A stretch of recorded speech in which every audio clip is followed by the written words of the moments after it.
Saudi আরবের ভেতরে এ অন্য এক দুনিয়া। পাসপোর্ট ছাড়াই পুরো পৃথিবী। এক জায়গায় পুরো পৃথিবী দেখার স্বপ্ন কি কখনো দেখেছেন? এখানে আপনি একই দিনে ফ্রান্সের আইফেল টাওয়ার, ইতালির ভেনিস, মিশরের পিরামিড আর ভারতের তাজমহল দেখতে পাবেন।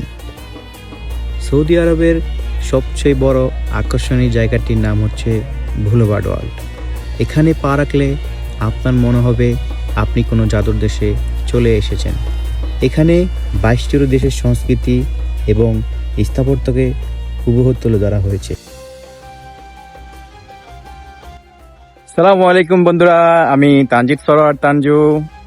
এটি রিয়াদের হিতিন এলাকায় প্রিন্স তুর্কি আলাওয়াল রোডে অবস্থিত। আমার গাড়ি এগিয়ে চলেছে সেদিকে। বন্ধুরা, প্রায় 35 মিনিট জার্নি করার পর অবশেষে চলে এলাম সেই বুলেভার্ড ওয়ার্ল্ডে। দূর থেকেই দেখা যাচ্ছে সে এন্ট্রি গেট।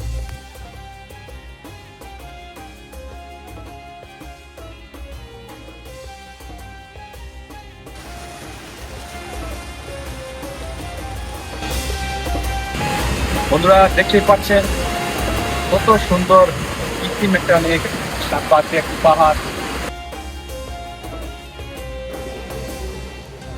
আমি এখনো সৌদি আরবে রয়েছি।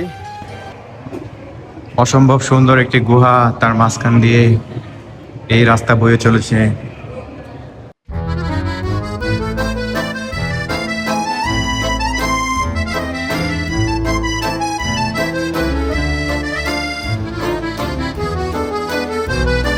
আমরা এখন ফ্রান্সের মধ্যে আছি। ফ্রান্সের আইফেল টাওয়ার নিচে দাঁড়িয়ে থাকা কফি খাওয়ার অভিজ্ঞতা আপনাকে প্যারিসের আমেজ দেবে। এখন যাব তুরস্কে। দূর থেকেই দেখতে পাচ্ছেন সেই তুরস্কের গালাতা টাওয়ার। সেই গালাতা টাওয়ারটি মনে হচ্ছে যেন পুরো তুরস্ক জুড়ে নিয়েছে। আমরা এখানে সেই গ্র্যান্ড বাজারের গেট দেখতে পাচ্ছি।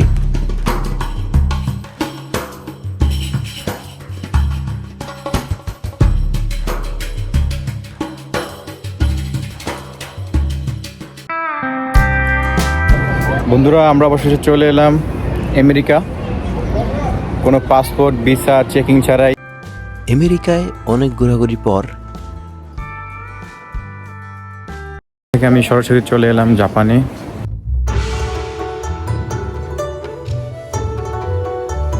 এখানে ঢুকেই আপনার মনে হবে আপনি টোকিও বা কিয়োটোর কোনো রাস্তায় দাঁড়িয়ে আছেন।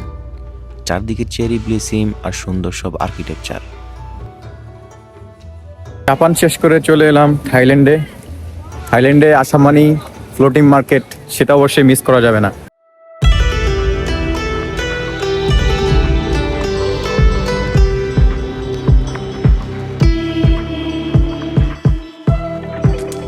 এখানকার ফ্লোটিং মার্কেটটা জাস্ট অসাধারণ। থাইল্যান্ডের কালারফুল ডেকোরেশন আর স্ট্রিট ফুড যা আপনার মন জয় করবে। এই লেখাটি দেখেই বুঝতেই পারছেন আমরা এখন স্পেনে যাচ্ছি।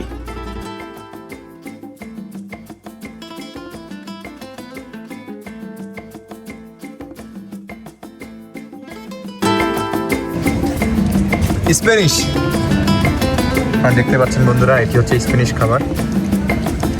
আমার কাছে খাবারটা খুবই অদ্ভুত লাগছে। দেখুন শামুকের ভিতরে কি দেওয়া আছে। আমি যে স্পেনের খাবার দোকানে এসেছি, সেখানে আমার একটি বাঙালি ভাই রয়েছেন, তিনি এই শপে কাজ করেন।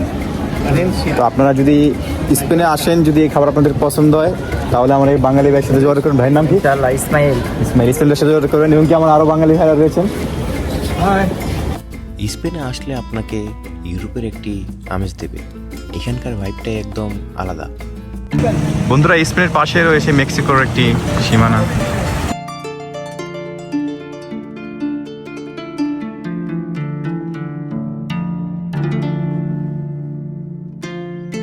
আমরা ইরানে প্রবেশ করছি।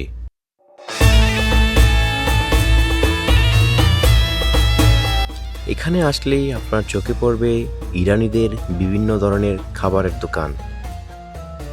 বন্ধুরা, দেখতে পাচ্ছেন আমার পিছনে ইরানের কত সুন্দর একটি ঝর্ণার পানি বয়ে চলছে। ইরানের পাশে রয়েছে স্কাইলুক। এটি দেখতে খুবই চমৎকার। স্থাপত্য নকশা দেখেই চিনতেই পারছেন আমরা এখন ভারতে প্রবেশ করছি। এখানকার স্থাপত্য আর মশলার গ্রান আপনাকে অবশ্যই মুগ্ধ করবে। ভারতীয়দের সেই পোশাক আর হস্তশিল্প আপনার নজর কাড়বে। বন্ধুরা, এখন আমরা প্রবেশ করছি আফ্রিকায়।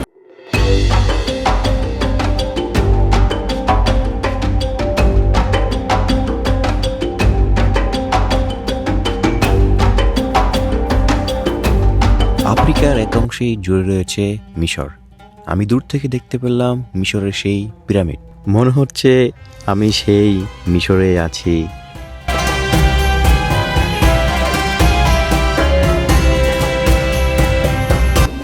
বন্ধুরা, এই সেই মিশরের পিরামিড, যে পিরামিড আমি সিনেমায় দেখেছিলাম, আর সেটি এখন বাস্তবে দেখতে পাচ্ছি, কোনো রকম পাসপোর্ট ভিসা ছাড়াই।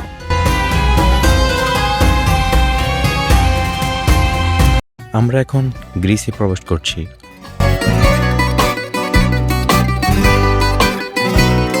এখানকার বিল্ডিংগুলো দেখলে আপনার মনে হবে আপনি সরাসরি গ্রিসের বিখ্যাত দ্বীপ সান্তরণীতে দাঁড়িয়ে আছেন।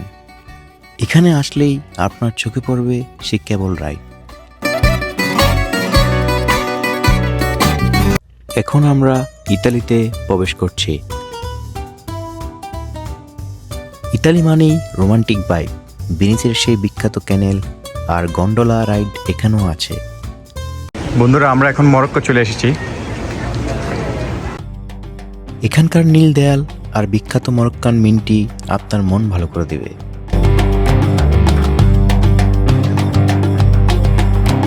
সর্বশেষে আমরা চলে আসলাম চীনে। চারদিকে সব লাল লণ্ঠের মেলা আর চমৎকার সব চাইনিজ আর্কিটেকচার।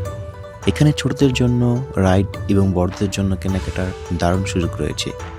বিশেষ করে রাতের বেলা লাইটিংয়ের সময় চিনজোটটা দেখতে সত্যি অসাধারণ।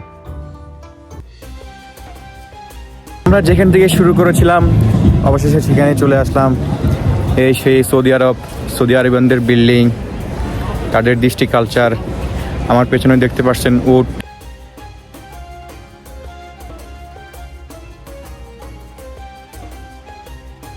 বন্ধুরা, আজকের ভিডিওটি এই পর্যন্তই। যদি আমার ভিডিওটি ভালো লেগে থাকে অবশ্যই লাইক, সাবস্ক্রাইব, কমেন্ট, শেয়ার করতে ভুলবেন না। আল্লাহ হাফেজ। দেখা হবে পরবর্তী কোনো একটি ভিডিওতে।